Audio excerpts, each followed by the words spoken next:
શિનોર તાલુકાના ટિમ્બરવા ગામે કપાસના ખેતરમાં આવી ચડેલા રસેલ વાઇપર સાપનું વાઇલ્ડ લાઇફ રેસ્ક્યુ ટ્રસ્ટ વડોદરાના કાર્યકર અશોકભાઈ પટેલે રેસ્ક્યુ કરી તેને શિનોર વન વિભાગની સુપ્રત કર્યો હતો.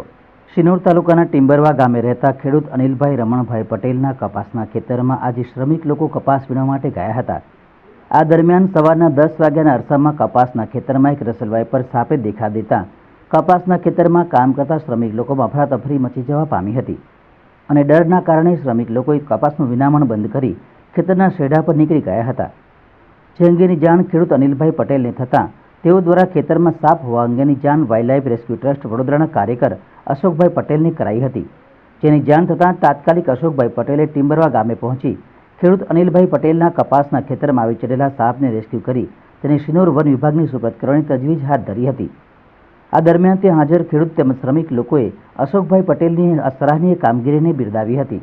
ત્યારે ટિમ્બરવા ગામેથી અનિલભાઈ રમણભાઈ પટેલનો ફોન આવ્યો હતો કે અમારા ખેતરમાં એક સાપ છે તો તમે આવો. અહીંયા આવીને જોયું તો મજૂરો કપાસ વીણતા હતા, જેમણે આ સાપ જોયો જે રસેલ વાઇપર હતો, જેનું મેં સફળતાપૂર્વક રેસ્ક્યુ કર્યું.